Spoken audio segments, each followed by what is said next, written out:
Hey guys, welcome back on the lecture series of microeconomics, and we were discussing unit 6 which is the forms of market and price determination.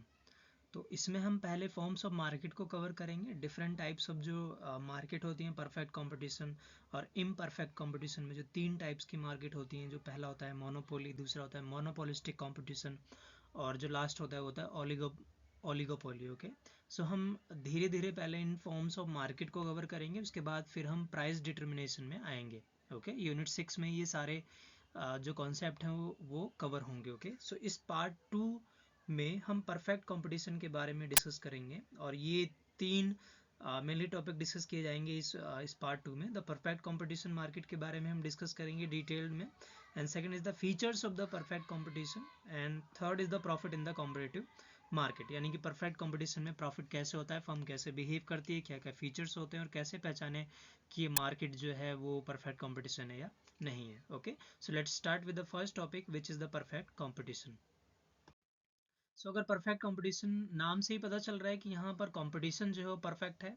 Perfect का मतलब होता है कि यहाँ पर competition बहुत ज़्यादा है।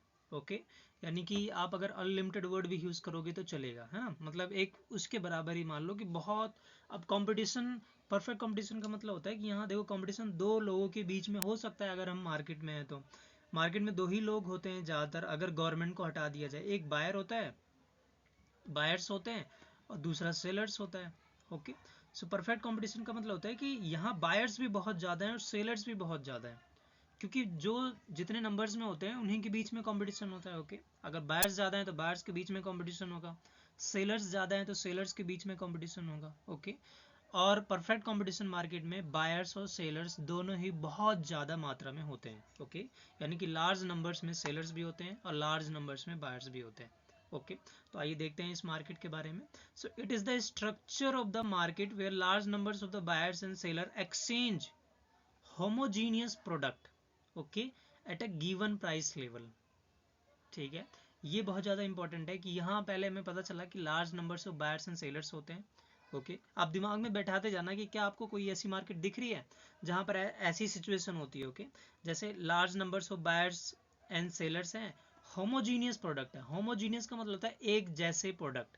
एक जैसे का मतलब होता है कि प्रोडक्ट जो है वो साइज में, कलर में, क्वालिटी में, क्वांटिटी में, है ना। ये क्या है, क्वांटिटी नहीं, सॉरी, क्वालिटी, कलर हो गया, साइज हो गया, वेट हो गया, ब्रांड हो गया, वो क्या है, सब सेम है, कोई भी डिफरेंस नहीं है। यानी कि दो सेलर के अगर प्रोडक्ट उठा के देखोगे इस मार्केट में तो दोनों बिल्कुल सिमिलर हैं, एक जैसे हैं, उनमें कोई भी डिफरेंस नहीं है। उसको हम बोलते हैं homogeneous product. Okay, at a given price level. Given price level का मतलब यहाँ पर है कि प्राइस जो है वो पहले से ही गिवन है ना, यानी कि यहाँ बार्गेनिंग पॉसिबल नहीं है। इस मार्केट में बार्गेनिंग पॉसिबल नहीं है। ओके, सो ऐसा मार्केट जहाँ पर large number of buyers and sellers होते हैं जो एक्सचेंज करते हैं होमोजीनियस प्रोडक्ट को eight a given price level. जो प्राइस पहले से ही फिक्स्ड होती है उस पर वो अपना प्रोडक्ट बेचते हैं। कैसा प्रोडक्ट, होमोजीनियस प्रोडक्ट। ओके, सो दूसरा है कि परफेक्ट कंपटीशन, यानी कि ये जो मार्केट है is an idealistic economic theory. तो ये क्या है, ये एक आइडियलिस्टिक इकोनॉमी है, यानी कि परफेक्ट कंपटीशन मार्केट जो है वो एक तरीके से बोल सकते हैं कि एग्जिस्ट नहीं करता रियल वर्ल्ड में, क्योंकि होमोजीनियस प्रोडक्ट, ऐसी कौन सी मार्केट है जहाँ पर होमोजीनियस प्रोडक्ट है और बार्गेनिंग नहीं होती, यानी कि फिक्स प्राइस होता है। ओके, मतलब कुछ तो डिफरेंस होता होगा ना, प्रोडक्ट में होता होगा, क्वालिटी में होता होगा, साइज में होता होगा, कलर में होता होगा, कुछ तो डिफरेंस पाया जाता है ना। और अगर कुछ डिफरेंस हो गया तो होमोजीनियस नहीं होगा, पर इस मार्केट में होमोजीनियस प्रोडक्ट होते हैं और प्राइस फिक्स्ड होती है। तो ऐसा कोई मार्केट, ऐसा मार्केट होती ही नहीं है। ये क्या है, एक आइडियलिस्टिक सिचुएशन है, idealistic economic theory that asks that what a market structure with a fully equality between sellers and fully informed consumers would like to look like. Okay, ये सिर्फ ये बताया जा रहा है कि अगर ऐसा कुछ होता है तो मार्केट ऐसी दिखेगी, परफेक्ट कंपटीशन जैसी। ओके, जहां पर बायर्स ज़्यादा होंगे, सेलर्स भी ज़्यादा होंगे, होमोजीनियस प्रोडक्ट एक्सचेंज किए जाएंगे और प्राइस फिक्स होगा। Okay, whereas in imperfect competition, और इसका उल्टा है ना, imperfect competition, real markets, those that do exist in the world, are rightly classified as a imperfect markets. और इसका उल्टे कौन से मार्केट्स होते हैं, हमने देखा था परफेक्ट कंपटीशन होता है, दूसरा जो स्ट्रक्चर होता है वो इम्परफेक्ट कंपटीशन। परफेक्ट जो है वो रियल वर्ल्ड में एग्जिस्ट नहीं करता है, इम्परफेक्ट मार्केट जो है वो रियल वर्ल्ड में एग्जिस्ट करते हैं। ओके, सो आगे बढ़ते हैं। तो हम इसके कैरेक्टरिस्टिक्स पे आते हैं। पहला जो इसका फीचर्स होता है वो अभी हमने देखा कि large numbers of buyers and sellers होते हैं। ओके, दूसरा है एन आइडेंटिकल और होमोजीनियस प्रोडक्ट होता है, यानी कि एक जैसे प्रोडक्ट होते हैं। किस में होते हैं? साइज में होते हैं, क्वालिटी में होते हैं, कलर में होते हैं, वेट में होते हैं। एक जैसा बाहर भी होगा, ऐसा नहीं है कि कोई भारी है कोई हल्का है ना, तब तो क्वालिटी में भी फर्क आएगा। और तीसरा है परफेक्ट नॉलेज। यहाँ परफेक्ट नॉलेज किसकी बात की जा रही है? प्राइस की बात की जा रही है, यानी कि सभी बायर्स को और सेलर्स को ये पता है कि इस गुड का प्राइस जो है वो ये है। ओके, मान लेते हैं इस गुड का प्राइस जो है वो एक्स है, तो एक्स ही समान, यानी कि एक्स रेट पर ही वो बिका जाएगा, बेचा जाएगा और खरीदा जाएगा। ओके, फोर्थ है perfect mobility of the factors. Perfect mobility का मतलब होता है फैक्टर्स, है ना, फैक्टर का मतलब यहाँ क्या हुआ? Inputs, factor of production. Okay, free entry and free exit of the firms. Okay, demand curve is a horizontal line. So एक एक करके इन्हें डिस्कस करते हैं। सो पहला large numbers of buyers and sellers. Under perfect competition there are large numbers of the buyers and sellers of a commodity. The numbers of the buyers are so many that a single buyer buys a very small part of the market supply. Okay, यानी कि buyer इतने होते हैं कि अगर मैं एक single buyer की बात करूं तो वो बहुत छोटा पोर्शन होता है टोटल डिमांड का या टोटल सप्लाई का, जितने भी मार्केट में सप्लाई चल रहा है। इसका मतलब ये हुआ कि अगर आप एक समुद्र में से एक मछली को गिनोगे तो एक मछली तो बहुत ही छोटा पार्ट हो गया ना उस पूरे समुद्र में जितनी मछलियां हैं। एग्जैक्टली तो आप बोल सकते हो कि परफेक्ट कंपटीशन एक तरीके से एक सी है, और जो इसमें बायर्स और सेलर्स हैं वो क्या हैं? फिश की तरह हैं। ओके, फिश और भी जो लिविंग ऑर्गेनिज्म होते हैं उसकी तरह हैं। तो अगर मैं एक एक मछली की बात करूं तो एक मछली तो पूरे उसमें जो है पूरे सी में वो तो एक बड़ा छोटा पोर्शन है, यानी कि वो पूरे सी को इम्पैक्ट नहीं कर सकती ना। ओके, तो वैसे ही यहाँ पर है कि जो सिंगल बायर है या सिंगल सेलर है, बायर्स और sell a very small part of the market demand and market supply. No single buyer और seller can influence the price level. कोई भी सिंगल बायर और सेलर जो है प्राइस इन्फ्लुएंस नहीं कर सकता। ओके, अब देखो बायर को क्या चाहिए कि कम प्राइस लगा दे, है ना, तो वो क्या करेगा? वो अगर ज़्यादा बाय करने की कोशिश करता है बल्क में तो क्या वो प्राइस कम हो पाएगा? है ना, मार्केट अगर कोई मैं चाहूँ कि भाई अगर अगर मान लेते हैं $1 का कोई सामान मिल रहा है, ओके, परफेक्ट कंपटीशन में, और मैं 100 यूनिट्स खरीद रहा हूँ। ओके, फिर मैंने बोला नहीं मैं 1000 यूनिट्स खरीदूंगा, तो क्या मुझे $0.8 में मिलेगा? तो ऐसा नहीं कर सकता ये बायर। क्यों नहीं कर सकता? क्योंकि जो दूसरे सेलर्स हैं वो क्या होंगे, उस मार्केट में इसे टिकने नहीं देंगे। तो क्या करेगा ये? $0.8 में नहीं बेच सकता, $1 में ही इसे बेचना पड़ेगा। ओके, और सेलर्स की अगर बात करें तो सेलर्स क्या चाहता है कि ज़्यादा से ज़्यादा प्रॉफिट में बेचा जाए। तो अगर ये बताओ, ये तो पॉसिबल ही नहीं है, क्योंकि अगर इतनी सारी फर्म्स में से एक फर्म जो है अगर चाहे कि मैं ज़्यादा प्राइस चार्ज कर लूँ तो इसके पास कोई कंज्यूमर्स ही नहीं आएगा, तो खुद ही ये मार्केट से हट जाएगा। ओके, या उसी प्राइस पर बेचेगा वो। दूसरा जो इसका फीचर है वो है एन आइडेंटिकल और homogeneous product. All the sellers in perfectly competitive market supply in identical product. एक जैसे प्रोडक्ट सप्लाई होते हैं। In other words the products of all competitive firms are the same, एक जैसे होते हैं। Okay, perfect knowledge. Again, both buyers and sellers have a perfect और full knowledge relating to the price prevailing in the market. तो जो भी market में चल रहा है, यानी कि कोई गैप नहीं है, इंफॉर्मेशन गैप नहीं है।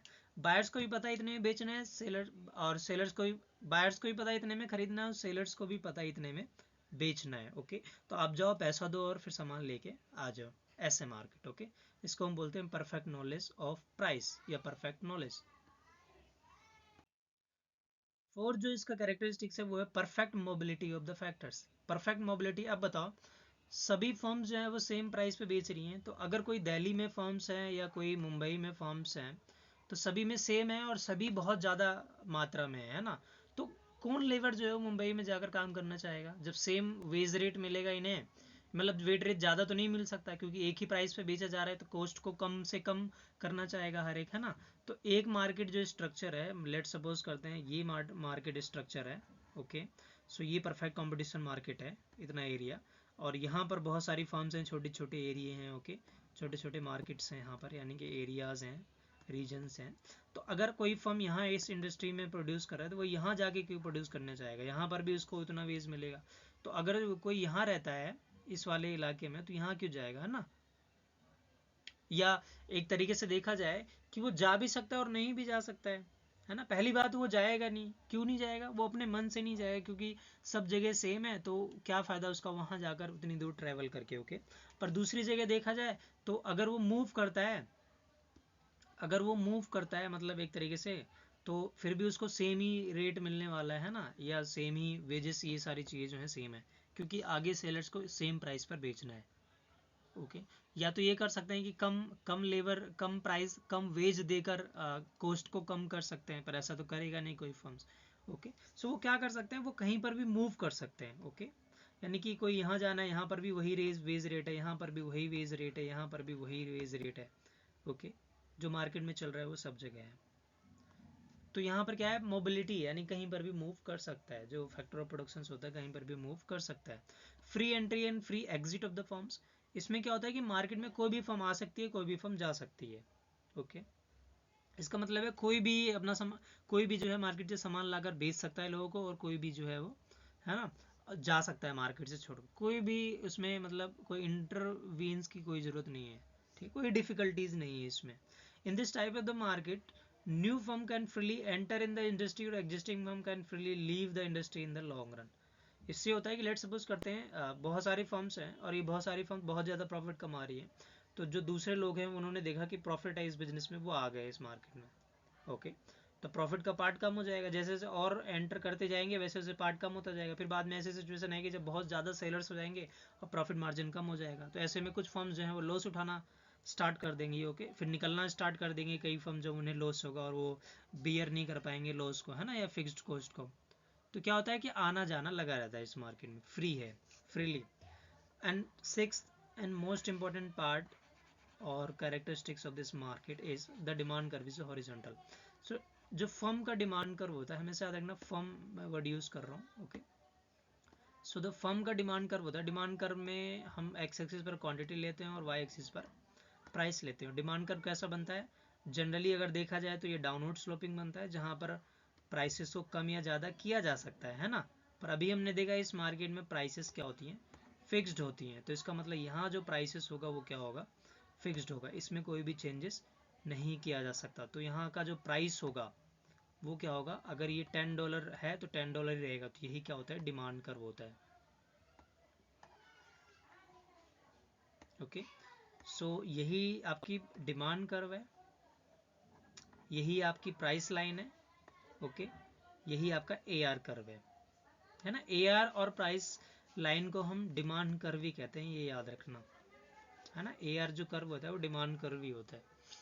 तो यहाँ पर जो परफेक्ट कंपटीशन में जो डिमांड कर्व बनता है वो क्या होता है, हॉरिजॉन्टल लाइन होती है ना। डिमांड कर्व जो है परफेक्टली इलास्टिक होता है। ओके, आगे बढ़ते हैं। अब हम बात करते हैं थोड़ा और परफेक्ट कंपटीशन के मार्केट के बारे में। तो perfect competition is idealized framework for a market economy. While it provides the convenient model for how the economic works, and it is not always accurate and has a significant departures from the real world economy. Okay, so कोई भी real world से कोई connection नहीं है इसका. The perfect competition describes an imaginary market condition where all consumers have access to the same product and information, and in this type of the economy all firms must offer the lowest price possible at a risk being undercut by their competitors. Although this is the only theoretical model, perfect competition is useful for demonstrating how economic actors behave in a free market. Okay, so इसमें ये बताया गया है कि free market जो है वो reality से उसका कोई रिलेशन नहीं है। इसमें ये एक तरीके से एक बेंचमार्क्स होती है कि हर एक इकोनॉमी जो है वो ऐसे ही बिहेव करनी चाहिए परफेक्ट कंपटीशन के, क्योंकि यहाँ पर लोएस्ट प्राइस होता है। लोएस्ट प्राइस जो है इसका मतलब है कि सभी लोग खरीद सकते हैं। ओके, प्रोडक्शन बहुत ज़्यादा होता है यहाँ पर। ओके, तो और सोशल वेलफेयर भी बहुत ज़्यादा होगा, है ना। जब प्राइस कम है और प्राइस भी कम है, सप्लाई भी ज़्यादा है, तो इसका मतलब यानी कि प्रोडक्शन भी ज़्यादा है, तो इसका मतलब क्या होगा, लोगों को फ़ायदा होगा, इसका सोसाइटी जो है बेनिफिट, है ना, मिलेगा।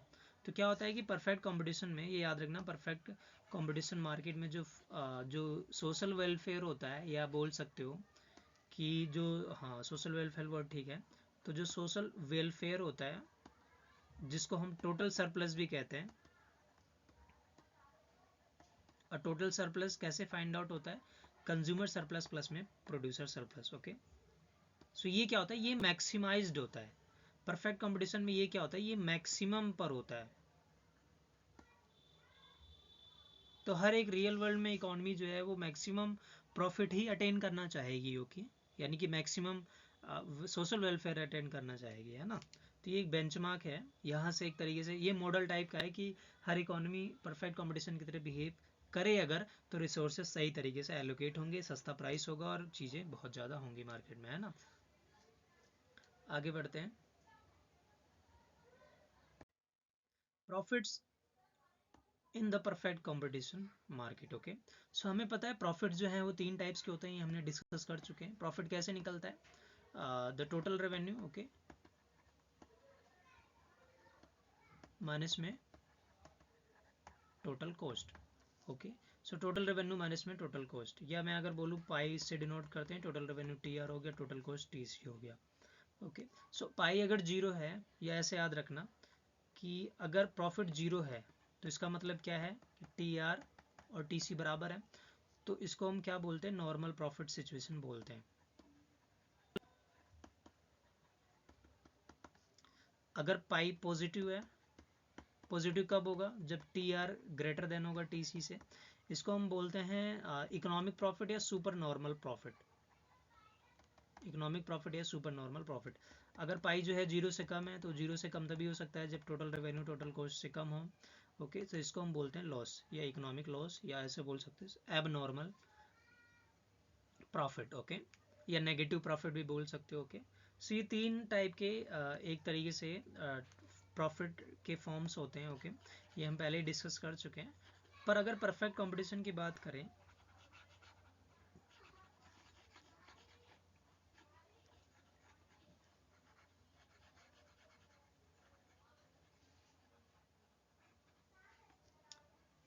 अगर हम परफेक्ट कंपटीशन की बात करें, तो अगर शॉर्ट रन की बात करें, शॉर्ट रन में, क्योंकि शॉर्ट रन में क्या होता है, फर्में आती हैं फर्में जाती हैं। ओके, सो शॉर्ट रन में क्या होता है, शॉर्ट रन में फर्म जो है परफेक्ट कंपटीशन में प्रॉफिट भी कमा सकती है, यानी कि इकोनॉमिक प्रॉफिट की सिचुएशन में भी हो सकती है, सुपर नॉर्मल प्रॉफिट। ओके, जहाँ टी आर ग्रेटर देन होता है टीसी से, टीसी से या पाई जो है ग्रेटर देन जीरो होगा। ओके, या फिर वो लॉस भी सह सकती है ना, या लॉस भी हो सकता है उसे।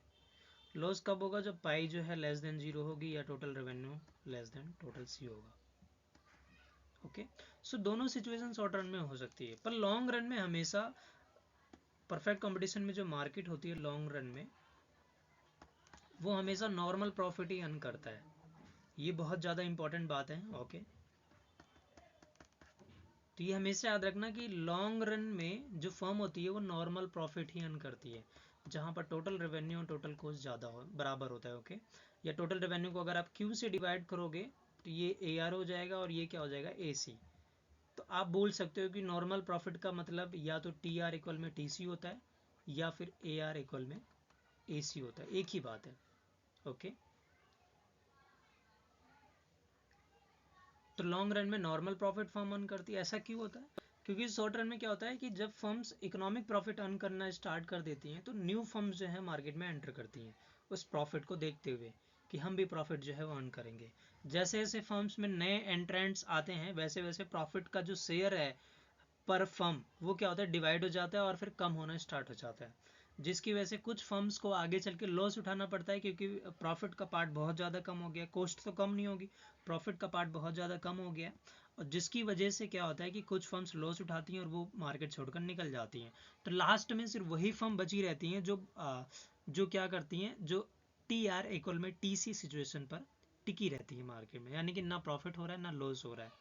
ओके, इसीलिए लॉन्ग रन में नॉर्मल प्रॉफिट होता है, शॉर्ट रन में फ्लक्चुएशंस होती हैं, प्रॉफिट भी हो सकता है लॉस भी हो सकता है, कुछ भी होता है, जिसकी वजह से एंट्रेंस और जो है एग्जिट जो है वो होता है। ओके, अब बात करते हैं कि प्राइस जो है वो तो सेम ही रहेगा, प्राइस जो है वो तो सेम ही रहेगा, तो इसका मतलब प्राइस को चेंज करके, है ना, प्राइस को चेंज करके एक तरीके से अपने प्रॉफिट को तो नहीं बढ़ाया जा सकता। ओके, तो हर एक फर्म क्या करेगी, सेम प्रोडक्ट बनाएगी, सेम प्रोडक्ट बनाएगी, सेम प्रोडक्ट बनाएगी। तो कोई फर्म क्या इनोवेशन करने के बारे में सोच सकती है इस मार्केट में, या कोई फर्म सोच सकती है कि मैं मतलब कुछ क्रिएटिव आइडियाज़ लेके आऊँ मार्केट में, क्रिएटिव प्रोडक्ट्स जो हैं वो एक तरीके से इन्वेंट करूँ, या जो मेथड है प्रोडक्शंस के वो इन्वेंट करूँ। क्या ऐसे चांसेस हैं इस मार्केट में, यानी कि इनोवेशन का कोई स्कोप है इस मार्केट में? तो आंसर है इसका यस।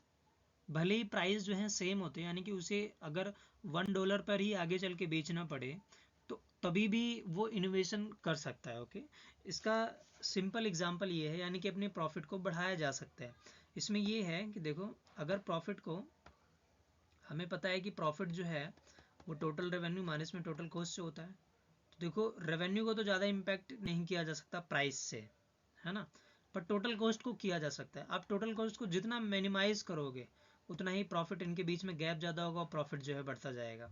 ओके, सो इनोवेशन से नई नई टेक्नोलॉजी इनका यूज़ कर सकते हैं, मेथड ऑफ प्रोडक्शंस को हम इनोवेट कर सकते हैं, क्रिएटिव कर सकते हैं। ओके, जिसकी वजह से हमारी कॉस्ट मिनिमाइज हो सकती है और प्रॉफिट हमारा ऑटोमेटिकली मैक्सिमाइज हो जाएगा। ओके, सो परफेक्ट कंपटीशन हमने यहाँ पर डिस्कस कर लिया। इक्विलिब्रियम पॉइंट हम बाद में डिस्कस करेंगे कि इसका इक्विलिब्रियम कहाँ पर होता है या प्राइस डिटरमाइन कैसे होता है। जैसे अभी हमने बताया कि यहाँ पर फर्म जो है वो प्राइस, फर्म क्या होती है, फर्म के पास एक प्राइस होती है और फिर वो उसी प्राइस पर बेचते हैं। अब बात करते हैं फर्म प्राइस कैसे डिटरमाइन करता है। तो देखो, डिटर्मिनेशन प्राइस होती है, तो इंडस्ट्री द्वारा फर्म जो है वो प्राइस डिटरमाइन होता है। ओके, यानी कि जो इंडस्ट्रीज होती हैं वो डिटरमाइन करती हैं, कोई एक फर्म डिटरमिन नहीं करेगी कि मैं इस प्राइस पर बेचूंगा, ओके, या बेचूंगी। तो इंडस्ट्री डिटरमिन करती है, और जो भी प्राइस डिटरमिन होता है वो हर एक इंडिविजुअल फर्म को फॉलो करना पड़ता है। इसीलिए परफेक्ट कंपटीशन मार्केट में, बहुत ज़्यादा इंपॉर्टेंट बात बोलने वाला हूँ मैं, इसीलिए परफेक्ट कंपटीशन मार्केट में जो फर्म्स होती हैं वो क्या होती हैं, प्राइस टेकर, क्योंकि वो प्राइस को एक्सेप्ट करती हैं, ना कि प्राइस मेकर। प्राइस मेकर कौन है, इंडस्ट्रीज है, पर जो फर्म्स हैं वो क्या है, प्राइस टेकर है। Okay, so thank you. इस वीडियो में बस इतना ही।